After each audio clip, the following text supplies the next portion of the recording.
ঢাকার পথে পথে ঝুলছে আত্মহত্যার ঘোষণা সংক্রান্ত একটি ব্যানার।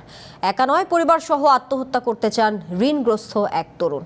ভাগ্যের ফেরে বিদেশ গিয়ে রিক্রুটিং ব্যবসায় নেমে ধরা খান, জড়িয়ে পড়েন ঋণের জালে। ঋণ থেকে বাঁচতে রীতিমতো পালিয়ে বেড়াচ্ছেন আত্মহত্যার হুমকিদাতা ওই তরুণ। চ্যানেল ওয়ানকে তিনি জানিয়েছেন, ঋণ শোধ করতে না পারলে মৃত্যুর পথই বেছে নিতে হবে তাকে। অবশ্য রাজধানীতে সাইনবোর্ড টানিয়ে প্রকাশ্যে আত্মহত্যার ঘোষণা দিলেও এখনো কোনো ব্যবস্থা নেয়নি প্রশাসন। পথে পথে জীবনের ব্যস্ততা, তারই ফাঁকে চোখ আটকে যায় ছোট্ট একটা ব্যানারে। পণ্যের বিজ্ঞাপন কিংবা রাজনৈতিক স্লোগান নয়, ব্যানার জুড়ে একটা পরিবারের আত্মহত্যার ঘোষণা, বাঁচার আকুতি। সাথে জুড়ে দেওয়া হয়েছে একটা ফোন নাম্বার। রাজধানীর গুলশান, বনানী, ধানমন্ডি সহ বেশ কিছু এলাকার দেয়ালে গত কয়েকদিন ধরে দেখা মিলছে এমন একটা ব্যানার। ওর মা নাই, আমি যদি না থাকি তাহলে ও তো সম্পূর্ণ ইতিম হয়ে যাবে। ফোন নাম্বারের সূত্র ধরে আত্মহত্যার ঘোষণাদাতার সাথে যোগাযোগ, এক দুপুরে তার সাথে কথা বলা।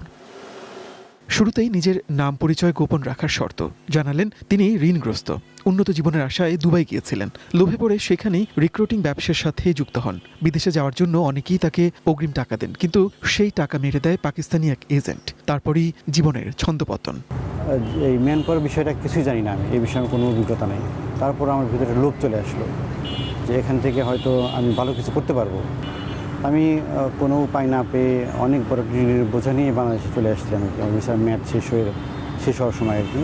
তো বাংলাদেশে আসার পরে আমি কাউকে প্রকাশ করতে পারতেছিলাম না যে আমি এত বড় একটা প্রতারণার শিকার হয়েছি, কারণ তাহলে সবাই একসাথে আমাকে অর্থের জন্য চাপ দিবে, যেটা আমার পক্ষে থেকে দেওয়া কোনোভাবেই পসিবল না।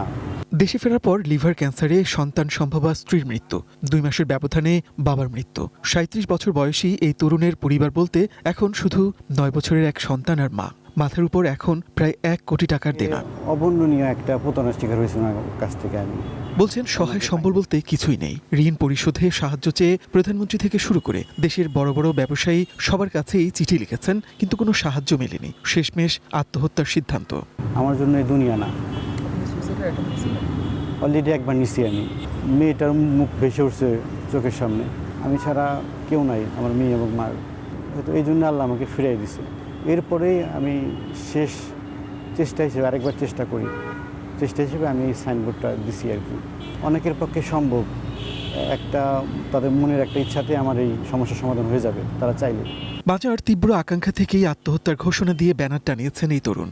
যদি কারো চোখে পড়ে, যদি কেউ সাহায্য করতে এগিয়ে আসে, যদি কোনো ব্যাংক বিনা জামানতে তাকে ঋণ দেয়। অনেকের কাছে আমি চিঠি দিচ্ছি আমার দুর্দশা অবস্থা জানিয়ে, যে হয়তো একজনের পক্ষে না হলেও 10 জন মিলে যদি চাই হয়তো বা আমি বেঁচে যেতে পারি। তো আমি জানি না যে চিঠিগুলো তাদের হাতে পৌঁছাইছে কিনা।